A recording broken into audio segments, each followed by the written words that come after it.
Okay, so you want to build the Great Wall of China. The picture in your head is simple. Pick a border, stack enough stone and brick along it, and you've built a permanent barrier that keeps invaders out forever. One big construction project, finished once, defending the empire for all time after that. Simple, solid, done. Here's the fact that ruins that picture. The Great Wall was never one wall, and it was never finished. It was rebuilt, extended, abandoned, and rebuilt again by different dynasties over roughly 2,000 years. And the version most people picture today, the stone and brick wall tourists walk along near Beijing, wasn't ancient at all. It came from the Ming dynasty, built centuries after the wall's first famous version had already crumbled into dust. And here's the part that really gets me. That same enormously expensive Ming wall helped drain the treasury of the very dynasty that built it, right up until the moment its most strategically important gate was simply opened from the inside by a Chinese general. And the wall that was supposed to keep an army out did nothing at all, because someone with the keys decided to let them through. So let's actually walk through what it meant to build, and more importantly to maintain, the Great Wall of China. Not the legend of a single unbroken barrier standing guard for millennia. The real economics of an infrastructure project so large that no dynasty ever actually finished paying for it. First, we need to get one thing straight, because the popular image is genuinely misleading. There is no single Great Wall. What tourists visit today is mostly the Ming dynasty's version, built between the 14th and 17th centuries, and it stretches an almost unbelievable 8,851.8 kilometers, close to 5,500 miles. But the Ming Wall was really the fourth or fifth major attempt at this same idea. The earliest connected version was ordered by Emperor Qin Shi Huang, the very first emperor of a unified China, who linked together older, separate defensive walls built by rival warring states into one continuous barrier. The Han dynasty extended it further. Later dynasties let large sections crumble entirely. And then the Ming dynasty, facing renewed threats from Mongol and later Manchu forces on its northern border, essentially started over, building the version that survives, in fragments, to this day. This wasn't a single project handed down from one government to the next. It was the same basic idea. Abandoned and reinvented, generation after generation, dynasty after dynasty, whenever the threat on the northern frontier became expensive enough to justify it. Now let's talk about what it actually cost to build the version we all recognize today, because the physical logistics alone are staggering. The Ming Wall was built primarily by hand, using stone blocks weighing around a ton each, and fired bricks weighing over 15 kilograms apiece, at a time when no mechanical equipment existed to move any of it. Workers formed human chains, passing bricks from person to person up mountainsides too steep for carts. Donkeys sometimes carried baskets of lime. Goats, according to surviving accounts, were used to haul bricks partway up especially steep sections. But the overwhelming majority of the labor, moving raw material up some of the steepest, most inaccessible terrain in northern China, was done by human hands, one brick at a time, for a wall running thousands of kilometers across mountain ridges. Here's what genuinely strikes me about that image. Every single one of those 15-kilogram bricks represents a real physical labor cost. Someone's back, someone's shoulders, someone's entire working day, multiplied across millions upon millions of bricks, stretching across a distance greater than the width of the continental United States. There was no shortcut available to compress that cost. The terrain itself made sure of it. This is where the naive picture really starts to crack, because construction materials were never the largest expense here. The labor force building the Ming Wall came from three main sources: soldiers stationed on the frontier, who made up the bulk of the workforce, forced laborers and refugees fleeing famine elsewhere in the empire, and banished criminals sentenced to work on the wall as a form of punishment. None of these groups represented free labor in any real economic sense.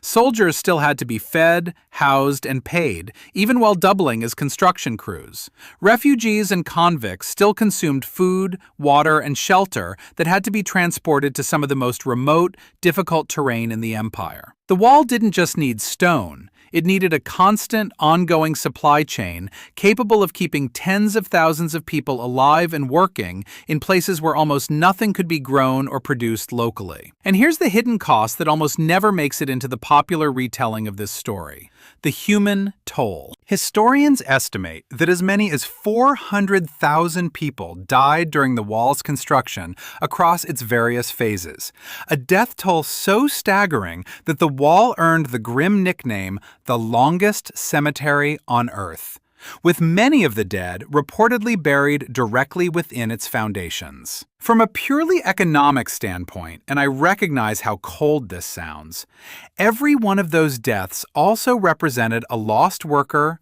a lost taxpayer, a lost farmer or soldier who could have been producing value somewhere else in the empire instead. The wall's true cost was never just measured in silver. It was measured in an enormous, largely uncounted loss of human productive capacity, spread across centuries and multiple dynasties, that never shows up in any treasury ledger. There's another layer to the labor question worth sitting with, because it changes how you should think about the wall's supply chain entirely. Building in remote mountain terrain meant almost nothing needed for daily survival could actually be produced on site. Food, tools, replacement clothing, medicine, all of it had to be hauled in from populated regions, often across the exact same brutal terrain the bricks themselves were being carried over.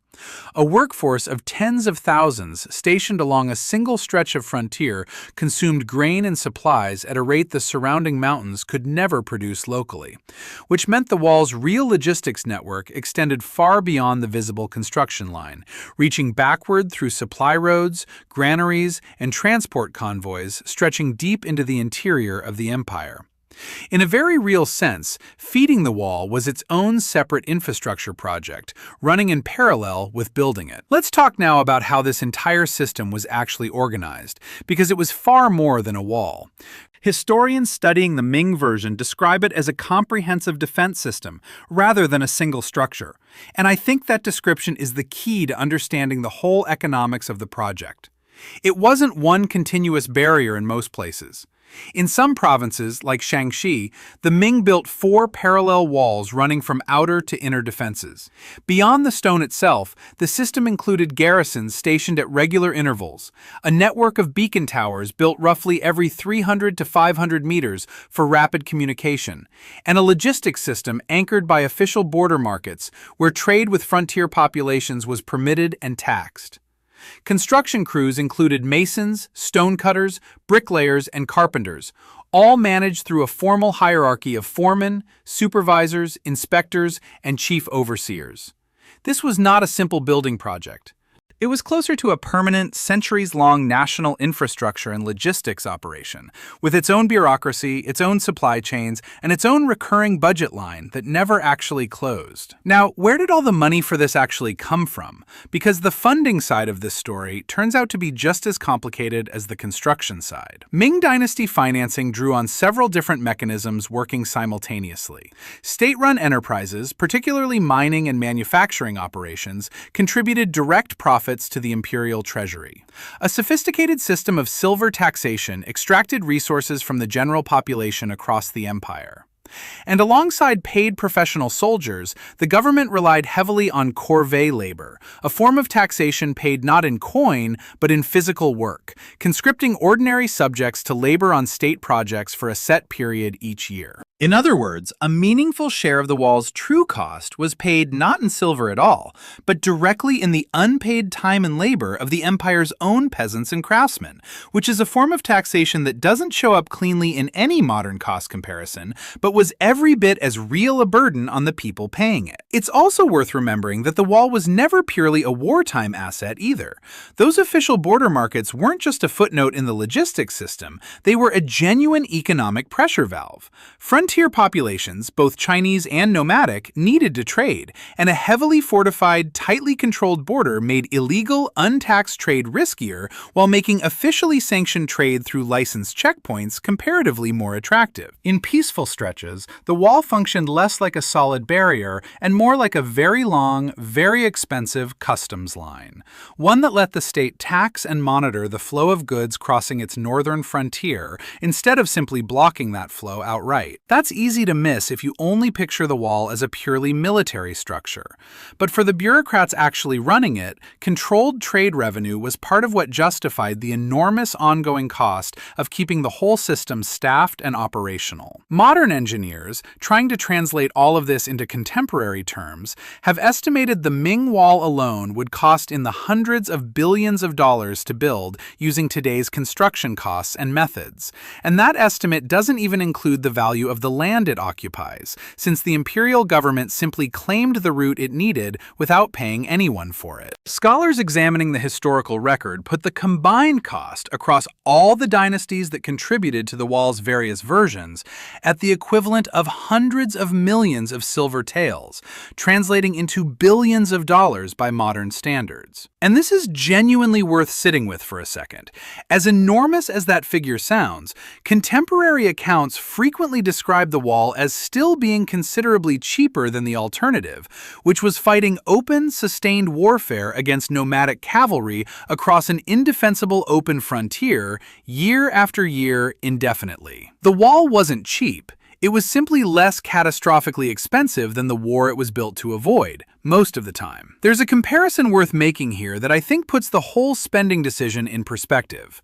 War against a mobile, mounted enemy like the Mongols meant unpredictable, recurring campaign costs, mobilizing armies, provisioning them deep in hostile territory, and absorbing the economic damage of raids that could strike almost anywhere along an open frontier with little warning. A fixed defensive line, however expensive to build and staff, converted that unpredictable, potentially unlimited cost into something closer to a fixed, plannable annual budget line. From a purely financial planning standpoint, that trade-off, trading enormous fixed capital expenditure for lower and more predictable ongoing costs, is a decision any modern finance department would recognize instantly. The wall wasn't irrational spending. It was, at least in theory, a very expensive way of converting chaos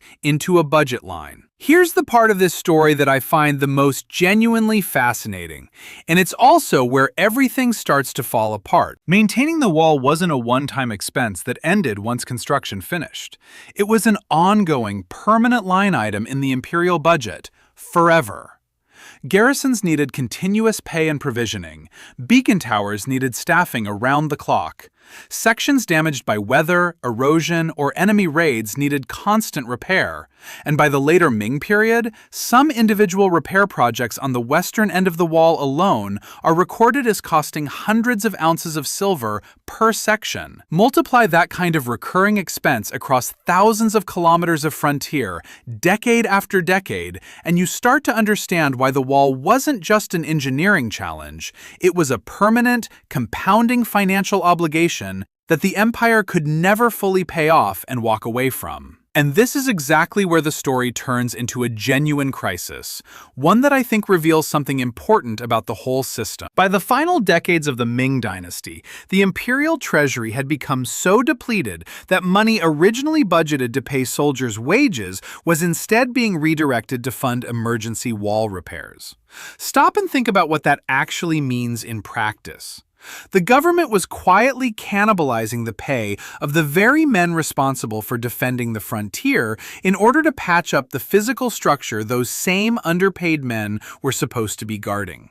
That is not a sustainable arrangement, and it didn't stay sustainable for long.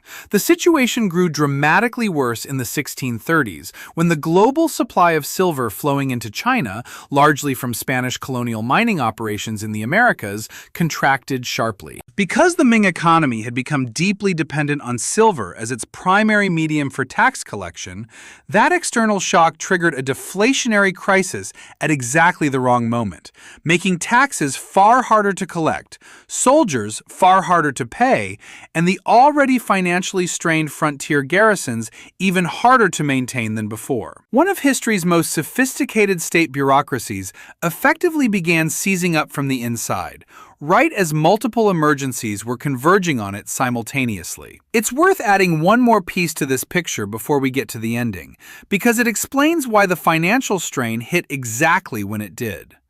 Silver wasn't just one input into the Ming economy. By the later dynasty, it had effectively become the backbone of the entire tax system, the medium in which the state expected to be paid, and the medium in which it, in turn, paid its own soldiers and officials. That dependency worked reasonably well as long as silver kept flowing steadily into the empire from overseas trade.